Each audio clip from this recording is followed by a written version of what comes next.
Hello everyone, welcome to the vocabulary of physics. In this video, we're going to discuss about the concept of mass. It's also a very important fundamental concept in physics.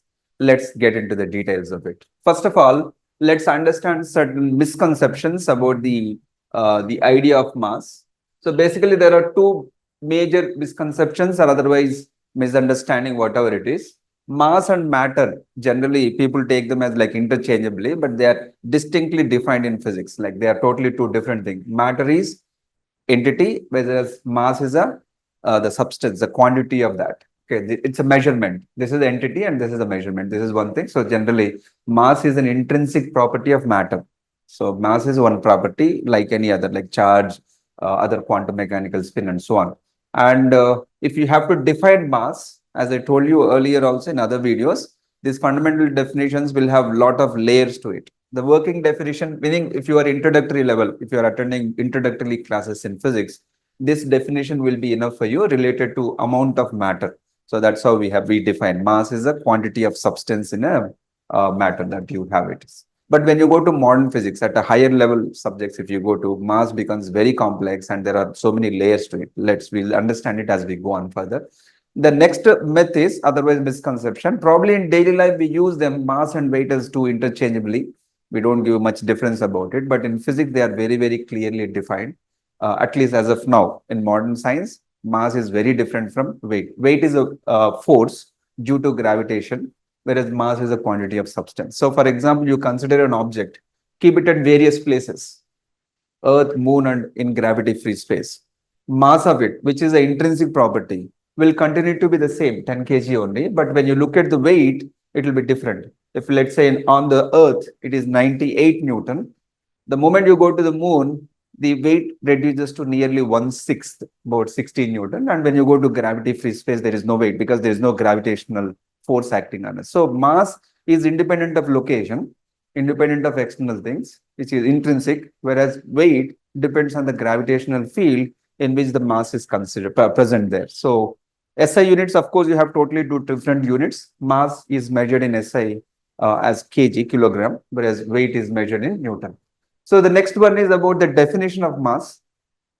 Until Newton, if you look at it, mass and weight, even in science also, they have been used like interchangeably. There's a lot of ambiguity. There's no clear definition about these things. And there was no attempt also to define mass until that time. But Newton is the one who gave a scientific definition for it. Mass is the quantity of matter, is the measure of the same. It is a measure of the matter arising from its density and bulk. Bulk in the sense volume. Density and volume conjointly together. So it depends on density and volume. Density times volume is mass. That's what he defines. That's a statement given by Newton for the definition of mass. However, there are certain difficulties, otherwise some objections to this.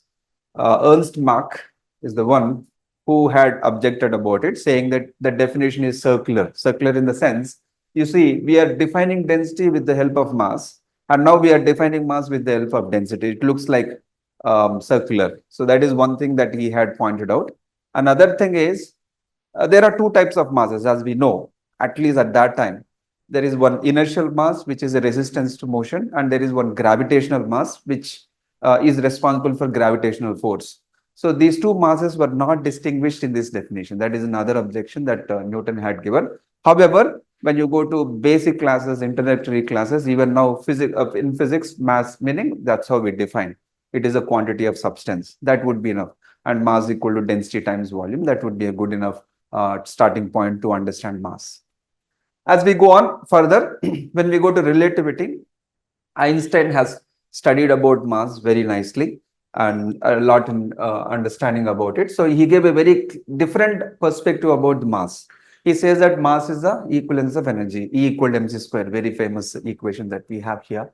He gave a completely different meaning to it. It's a much more interconnected, deeper connected to the matter that we have it. So he also introduced another concept called relativistic mass. So whenever mass moves with certain velocity, according to this formula, mass changes. That's what Einstein has proposed. But this particular idea is not popular nowadays in quantum mechanics. When we say mass, we are only worried about or concerned about or we are talking about rest mass only.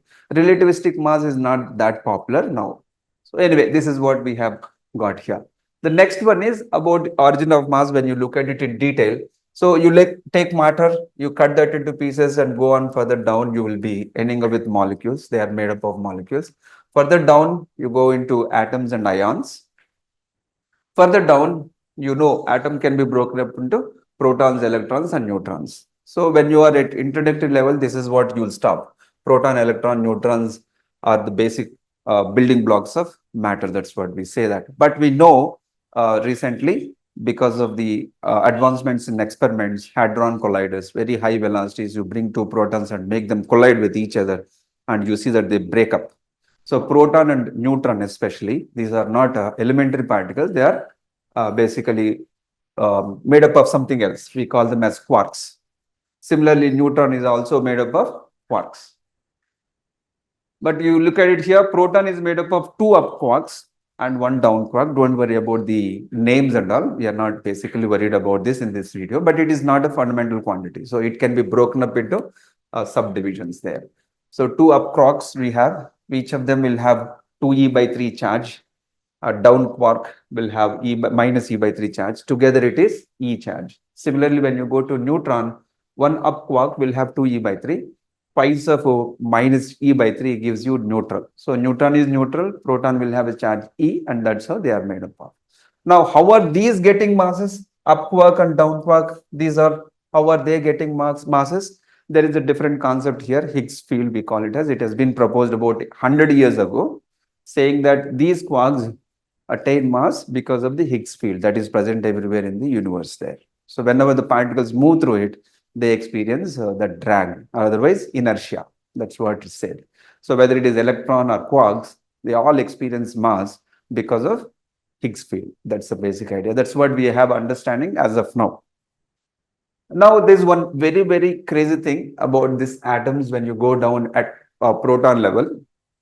So let's understand that. Let's consider this as a proton. It is a shell. You break it, you will see that two up quarks and one down quark.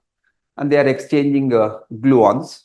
Because of the exchange of gluon particles, they are like springs type. They are massless basically. Because of the exchanging of it, they are bounded together with the help of strong nuclear forces. This is a proton, you have it.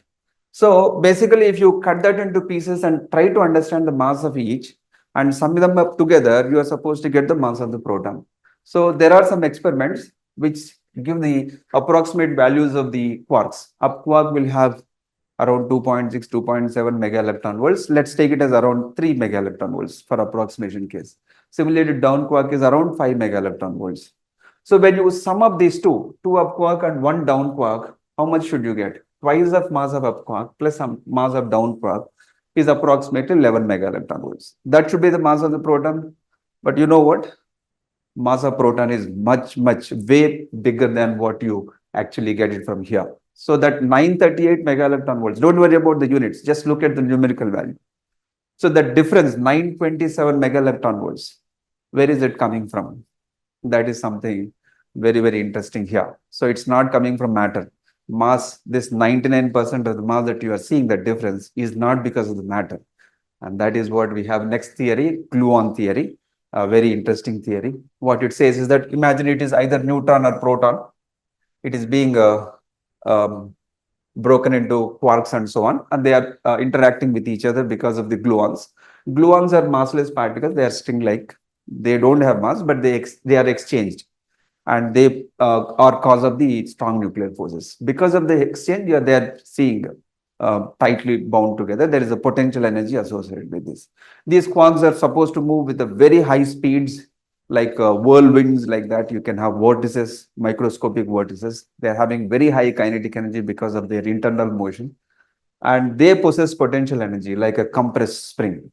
So this is what we can visualize it. If you want to visualize the gluon theory, gluons are like compressed strings. So whenever you see that compressed spring, it is experimentally identified with a very sensitive experimentation that whenever you compress a spring, the mass will increase. Very minute fraction. You cannot identify that at a daily life situation. Probably a fraction of nanograms. So very small, but it will definitely increase. So compressed spring has got more mass. because of the energy that is stored. So that where you get energy mass equivalence. So that the energy that is present there is actually seen as a mass here. That's what Einstein mass energy equivalence is saying. So 99% of the mass of the protons and neutrons, which are the main building blocks of the entire matter that we see in a daily life, it is not due to matter itself, but due to the gluon, which are not matter particles. That is very interesting that you have here. So next, so where does the mass come from? In general, let us list down everything. There are two kinds of fields here. One is the Higgs field. So that is when electrons or quarks, whenever they go through a medium called Higgs field, they experience that drag. That drag is called inertial mass, you can call it as. But you see that photon is not interacting. That's why it is able to go with a very high velocity, maximum possible velocity, speed of light. Whichever particle experiences more drag, that will have lesser velocity. That's what we have it. This is one kind of field which contributes to mass, but this mass is very little, maybe about 1% of the mass that you see in daily life. But major contribution, 99% probably, is coming because of the Higgs field, and that is binding the quarks to produce protons and neutrons. And that is one more thing. So that is where we have understanding right now. So mass is basically because of these field interactions, Higgs field interaction and quarks gluon interaction, that produces mass there basically. So different phases of mass now at a higher level, at a cutting edge level. If you understand the mass, there are so many ways of understanding, visualizing it. One is inertial mass, of course, that comes from Newton's law. Whenever you try to push a body, it will seem to be resisting it. So that is one thing, inertial mass proposed by Newton. The next one is gravitational mass, right? Gravitational mass is also proposed by Newton, but he didn't mention it specifically that it is gravitational mass. Active and passive. Active one produces the field, passive one experiences the gravitational field. So that is one. You have rest mass proposed by Einstein. Whenever you have mass present, there is tremendous amount of energy that's present. You can convert that whole thing into energy. That's where you have nuclear reactions happening, fusion reactions, and so on. Then we have relativistic mass proposed by Einstein there, but then it is not very popular. It's not very much accepted by all the scientists. And Higgs and gluon field, that's a fundamental thing from which every particle is getting mass there. So this is basic idea. I hope you understand all of these things. Now, future. What are the questions that you have? What are the questions that you have about mass? And there are certain things, even fundamental, even now, particle physics is not able to give complete clarity. Number one, why does Higgs field interact with some particles but not others? See, photon does not experience any Higgs drag there, but electron will experience Higgs drag. Why so? Why it is interacting with some particles, why not the other? That is one thing physics is not able to explain so far. Why mass is not quantized? You know that if you studied atomic structure, you have angular momentum quantized, energy levels quantized. So when energy is quantized, angular momentum is quantized, why not mass quantized there? So why is it not quantum mechanical thing? Quantum mechanical thing meaning quantity, it isn't going to increase in discrete levels, right? How do we fit gravity into standard model of particle physics? This is a big problem right now. You have a standard model of particle physics. We are not able to introduce that gravity part. How can we add that? That is still going on. So I hope some of the readers who are observing it, watching this video will be able to motivate enough to study about it and give us some clarity in future. Why do we have these neutrinos, which are very, very tiny particles? According to our theory, existing theory, they are not supposed to have mass, but they have mass. They are massive particles. How come they are having mass? These are certain things very interesting, and there are many more about it. If you are interested, you can go throughout. So I'll conclude here. Thank you very much for joining us. We'll again join with some other interesting videos. Until then, goodbye.